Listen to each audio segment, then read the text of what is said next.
Welcome to Alaska Weather, a production of Alaska Public Media and the National Weather Service, Alaska Region. Produced and broadcast daily from the studios of KAKM, Alaska Weather provides complete forecasts, public, marine, and aviation for all of Alaska. Alaska Weather is made possible by the following sponsors.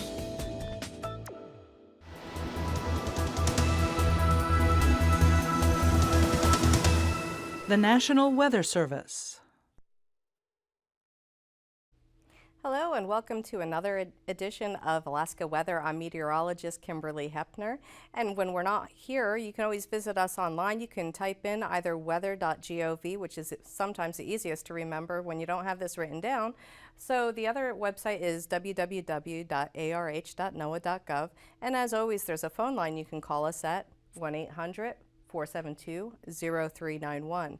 We are on Twitter, Facebook, and YouTube, and you can always look those up by going to our website. For the Anchorage Weather Forecast Office, there is an option to go to the social media website, and it's at the top of the web page. So just look for that, and that'll guide you over to all three social sites. Now on to the important topics of the day. There is a flood advisory that went out this afternoon, and this is for flood advisory for small streams in the Denali Park area from Sable Pass and west, and that is out until Sunday at 5:45 p.m. because we're going to see additional rainfall between 1 and 3 inches in that area as another front comes moving on through tonight, and we'll get to that in just a moment.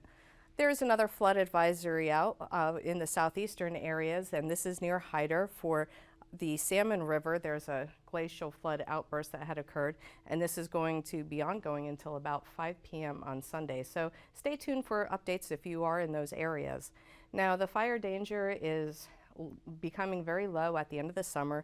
Right now we've highlighted the Alaska Range and just south of the southeastern parts of the Alaska Range and a small area on the eastern part of the Kenai Peninsula. So if you're in those areas, please be cautious if you are burning anything to make sure that you put that out before leaving it and do not leave it unattended. So going on to the satellites to see what kind of weather is being pushed into our area, well, we'll start with the northern part of the state. There's a main upper level low that's just circulating and pushing these the surface lows through the state, and therefore there's one initial frontal line that came through the south central areas overnight and brought some rain up through the Brooks Range and to the northeastern coast. Another front to look for is the front that's draped across the northwest, and as you can see, this is bringing a slightly cooler air mass in behind it. There's been some warming and some drier air just between the two systems, and with that they were able to warm up quite a bit between these two systems.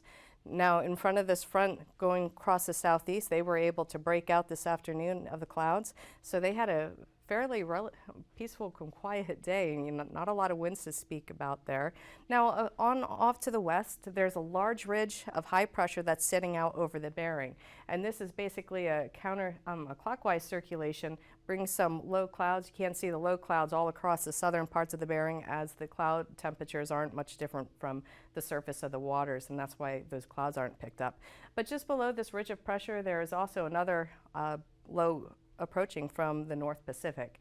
So as you can see, there's a circulation, a very weak circulation over the Bering, and the main feature to watch here is going to be this front that's moving up towards the central Aleutians, and we'll talk about that in just a moment. For now, let's look at the weather across the area today. The mainland was in control by low pressure. The surface low, like I said, is north of the north coast, and that's just situated just north of Barrow, and that had brought a cold front through overnight last night through the southwestern areas, and now is centrally located across the Gulf and extending up towards the Copper River Basin.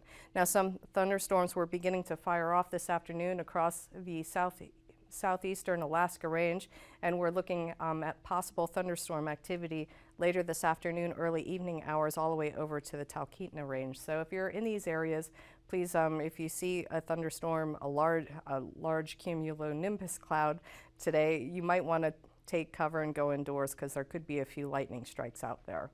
Now, along the northern coast, the showers are actually tapering off along here. but there's another front that's coming through briskly. It's going to come through very fast after this low pressure system today. Across the Bering, mainly just low stratus and fog reporting there.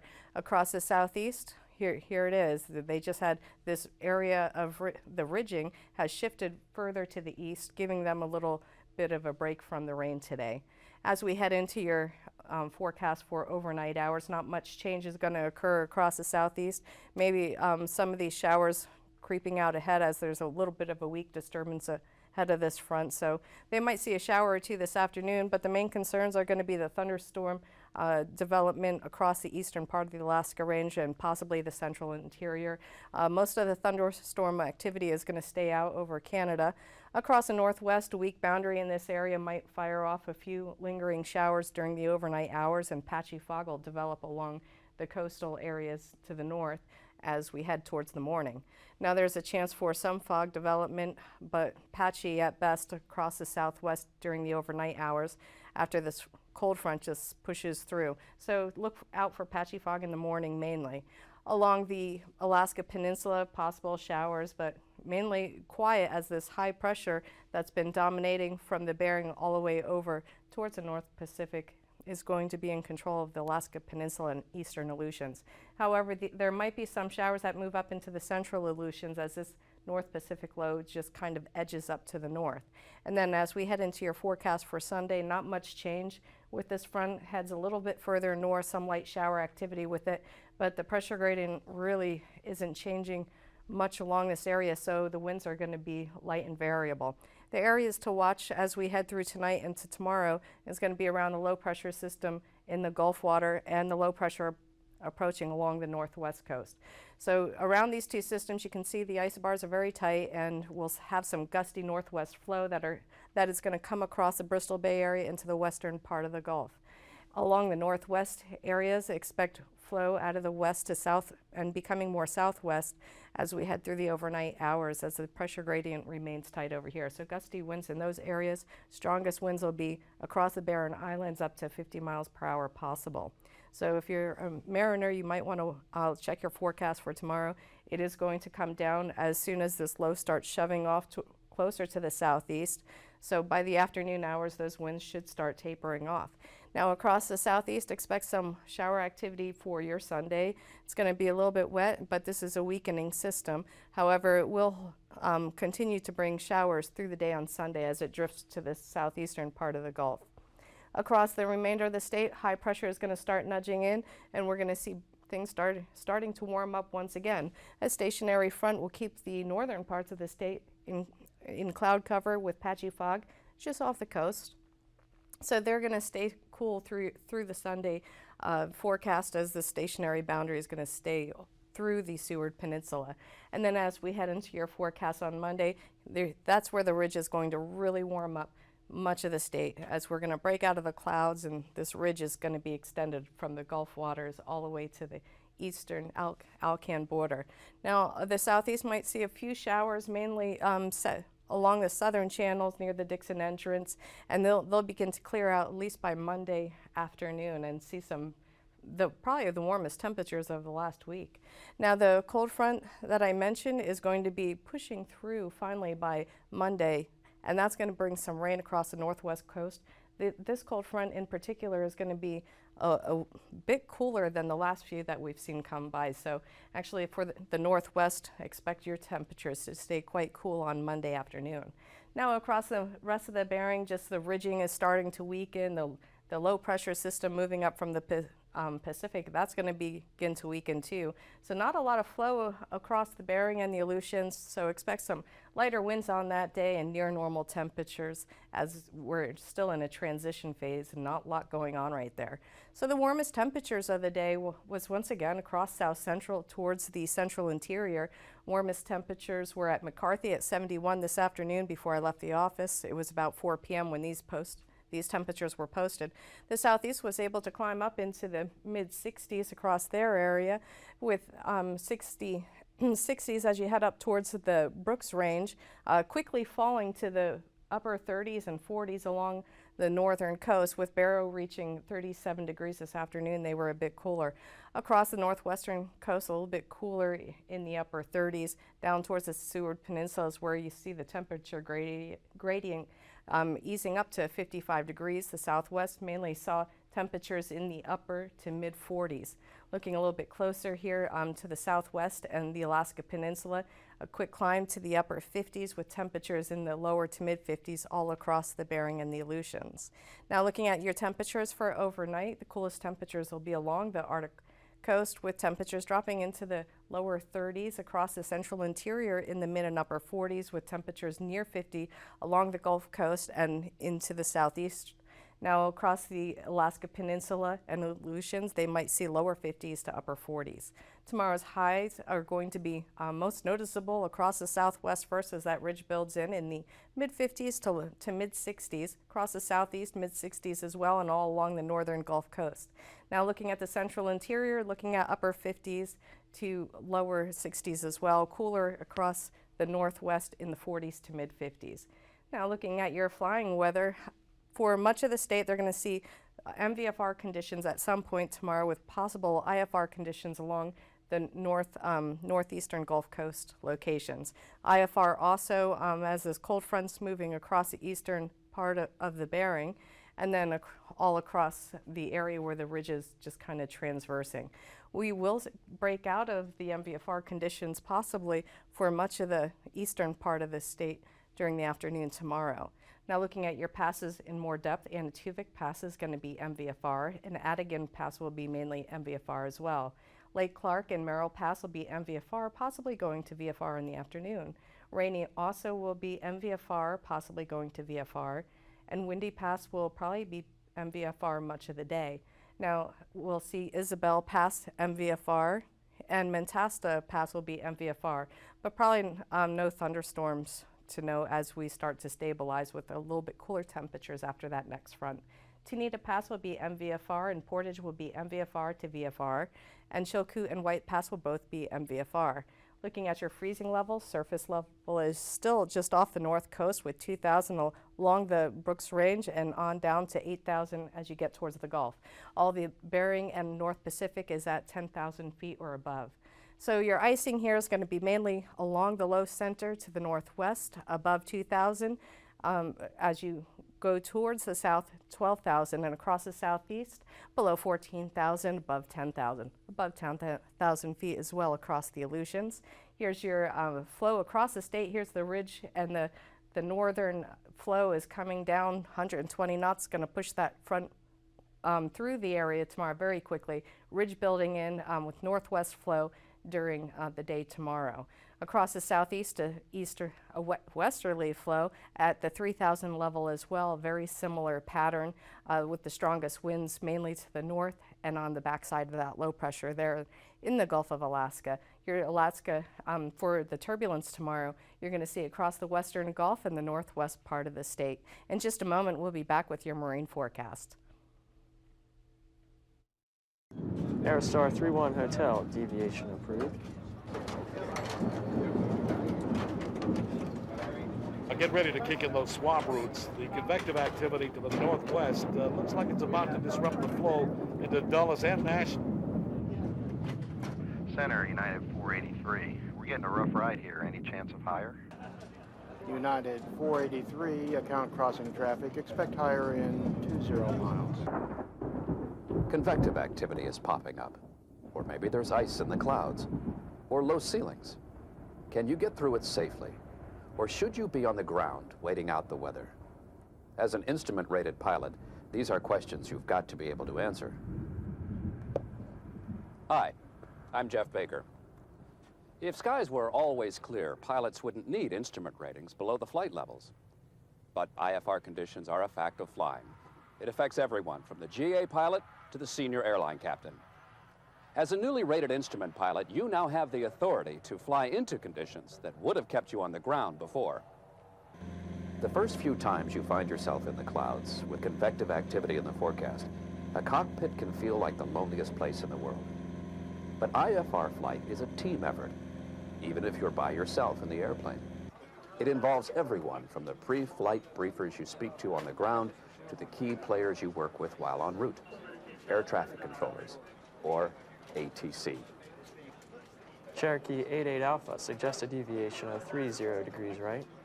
This is the Washington Air Route Traffic Control Center, or ARTCC, in Leesburg, Virginia. It's an early summer afternoon, and that means air mass thunderstorms are going to be firing up. Air mass thunderstorms aren't associated with any front, and that's what makes them so unpredictable and potentially dangerous. Every part of the country has its own weather idiosyncrasies. In this area, it's the orographic lifting over the Appalachians that keeps things interesting. It can fire up a thunderstorm just about any afternoon in the summer, and snow showers in winter. When you're flying IFR through conditions like this, or any hazardous weather, ATC can help you stay out of the nasty stuff, spotting returns, providing vectors around weather, passing along pilot reports. But the fact is, there's no magic wand here on the ground to get you through bad weather, or even see where it is all the time. That's why you need to know about weather and about the capabilities and limitations of the ATC system to be a safe, effective IFR pilot. This presentation covers key elements in the planning and execution, the strategic and tactical phases of IFR flight that all PICs should practice. Like the pilots we'll meet here shortly, they're planning a trip from here at Dulles International Airport to Bradford, Pennsylvania in a Beech Debonair. In a short while, we'll follow their flight and see how they deal with the challenges of IFR flight through skies percolating with convective activity. Of course, flight planning starts well before you get to the airport. It starts a few days before with a look at long-range forecasts and ends with a briefing just before scheduled departure. This is the strategic part of flight planning, getting all the relevant information about the weather conditions, the raw material that goes into making the go, no-go decision. That's really the essence of the strategic part of flight planning. First, deciding if it's safe enough to fly, and if so, determining the flight profile you plan to fly, route, altitude, and time of flight.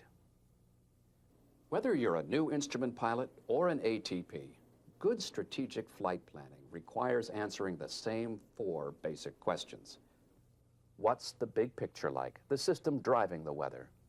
Are there any hazardous conditions I need to know about right off the bat? What is happening right now along my route? And what, as best as we can figure, will the weather be doing when we propose making our flight? The strategic process starts with the big picture. This is derived from a daily look at the Weather Channel.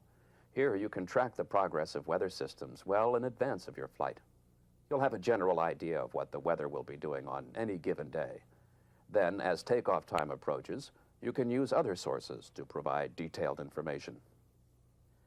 Many pilots supplement their big picture with information from online sources, such as DUAT's or AOPA's website. Here you can get surface analyses, forecast graphics, radar and satellite imagery, and of course, text. Text provides detailed information while graphics fill in the gaps to form a complete picture. Armed with this information, a call to flight service adds another layer of information. You'll get a briefing for your route and the latest PIREPs and NOTAMs. Some pilots like to file their flight plan at this time. Others prefer online filing. Yeah, good morning. This is Debonair 1588 Sierra. Yeah, I'll be flying IFR from Dulles to Bradford, Pennsylvania with departure in about 3 hours, and I'd like to get a standard briefing for the route. That's a lot of information to keep track of, so it's best to have some sort of system to record it. Air Safety Foundation flight plan forms divide the weather briefing into sections that cover each weather question. It's an ideal template for gathering the information you need to make strategic decisions. Here's the bad stuff we want to know about right away. Adverse conditions, the big picture, the synopsis, and current and forecast weather. And the better you are filling up all this nice white space with information, the better you'll be able to create a 4-dimensional picture of the weather, not only in space, but in time, how it's changing, and how fast. When you get a briefing, the briefer types in your departure point and destination, and the computer automatically brings up the weather for departure, destination, and route, along with current and forecast conditions. This is called a Cavoris system. Briefers can see showers and convective activity on it. The weather images are almost live. There's about an 8-minute delay. It's not as good as live radar, but that's coming down the line. Briefers summarize all the surface observations from reporting stations within 25 miles of the route. The route parameters are preset in the computer. The parameters can be changed, too, expanded out to 50 miles on either side of the route, for example. Briefers also have area forecasts and weather radar imagery at their disposal. But how do you know if the forecasts are accurate? Pilots need a way to validate the predictions. That's why determining current conditions is one of the 4 keys to a good briefing. Not only conditions along the route, but more important, where's the bad stuff now? Yes, well, if that weather's moving in from the west, where's the leading edge at this time? Current conditions provide a base for comparison, either with later briefings or weather encountered en route. Are conditions deteriorating as predicted? Are areas of ground fog persisting longer than expected? Today, our pilots want to know how things are progressing in Cleveland, Toledo, Columbus, and Dayton. That's where the weather has to pass before it reaches Bradford. Compare the METARs and TAFs, the hourly sequence of forecasts for the airports. Did the weather appear on time as forecast, or did it arrive early or late? Getting this information will give you a better picture of the weather and how it's likely to affect your route. You may be flying into areas where weather has already arrived, or taking off into a low overcast on a drizzly day. You still want to look beyond your route. Where's the front of the high pressure system behind it? Or how far on one side or the other of your route? If it's more than 2 hours before departure time, briefers aren't required to give current en route weather, but ask for it when IFR or marginal conditions are forecast to prevail. Next, you'll want a final look at the weather just before takeoff. Many FBOs provide terminals such as this one, where you can get the same information you got at home. Although this is a supplemental briefing, make sure you take a good look. For most pilots, it's the last time they'll have graphical information before they land. Something to keep in mind anytime you're getting radar images off the web. Get the national composite image first, before you look at individual radar sites. That way you'll be suspicious if an individual site doesn't show weather you saw on the national composite. But raw information isn't going to help unless you know what it means. You've got to be able to interpret as well as acquire the information. You've got to develop a 3-dimensional view of the weather because so much of it is influenced by what's happening in the upper atmosphere. Hi, and welcome back to the marine forecast across the southeast. Mainly a southerly flow for your Sunday, around 15 knots all across the inner and outer waters. Now we have seas that will be 3 feet across the inner channels, and the outside waters will see between 6 and 7 feet with possible swells up to 7 and 8 feet. Now looking at your Monday forecast, a little bit of a change of direction and forecast. Around the Lynn Canal, we'll see a northerly flow at 10 knots, and between 10 and 20 knots as you head towards the Dixon entrance, we'll see northwesterly flow there. Across the outside waters, more of a northerly flow, change in direction as you go from the south to the north, and the seas on this day will be between 6 and 7 feet across the outside waters, and inner channels will see between 2 and 4 feet with the highest seas towards the Dixon entrance. The most affected area is going to be across the western Gulf waters on Sunday, looking at a northwesterly to westerly flow across these areas. The strongest winds, gale force, across the Barren Islands around 40 knots with possible gusts up to 45 knots in the morning, and then tapering off as you head into the afternoon. On Monday, a little bit different forecast. Winds are going to be much lighter, changing direction out of the west and southwest at 10 to 15 knots. Now outside waters on this day is only going to be between 4 and 5 feet, and then the Cook Inlet, Prince William Sound, and Shelikof Strait Barren Islands will all be between 2 and 3 feet. Going over to the Alaska Peninsula, we'll see a westerly flow for another day. Across the area, we do have a small craft just to the south of Kodiak Island, but the seas will be between 6 and 7 feet across the waters. And then as we head into your Monday forecast, lighter wind speeds here as well, between 10 and 15 knots out of the west and southwesterly direction. Seas will come down a little bit between 2 and 3 feet across the Bering side and 5 feet on the Pacific side. Looking at your Aleutian chain, very calm winds this day between 10 and 15 knots with a little bit of a southerly flow along the Pacific areas and out towards the west, and seas will be between 3 and 5 feet. It's up between 5 and 6 feet on the Pacific side. Looking at your Monday forecast, picking up more of a westerly flow across the area between 10 and 15 knots, and seas will be between 4 and 5 knots. Now looking at your west coastal areas and the central Bering, the winds will be out of the south to westerly directions. Small craft as you head towards the northern Bering, with that system being just to the north, keeping that gradient tight there. Seas will be between 5 and 7 feet, with the highest seas towards the northern Bering and St. Lawrence Island. Now looking at your Monday forecast, winds are going to come down for the most part except near St. Matthew Island, all out of the south and southwest, variable flow when you get towards the Pribilof Islands. Seas on this day will be between 4 and 7 feet, highest seas in the northern parts of the Bering. Now across the northwest and northwestern coastal areas, winds will be between 25 and 30 knots towards Kotzebue Sound, and then as you head north, it's going to be a little bit lighter at 15 knots. The seas on this day will be between 6 and 7 feet for the Chukchi Sea and the Kotzebue Sound, and 2 to 3 feet across the Beaufort Sea areas where there's open water. Now, a little bit stronger winds across the northern coast, brisk winds or small craft advisories for much of the area, and then across the Beaufort Sea, we'll even see a gale force wind there at 35 knots. Seas would be between 5 and 9 feet on this day, except the northern coastal areas will have seas around 5 feet. Quick summary for the forecast tonight. Showers stay in the forecast, low pressure system. Another front will move very quickly into the northern part of the Gulf waters. So mainly drying after this, with the ridge pushing in as we head into your Sunday. And I'll be back with you one more time again Sunday. These forecasts are to be used for planning purposes only.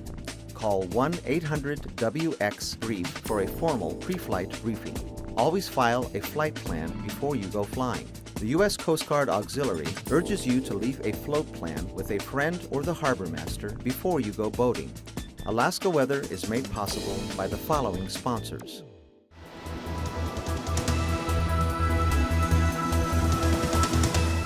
The National Weather Service.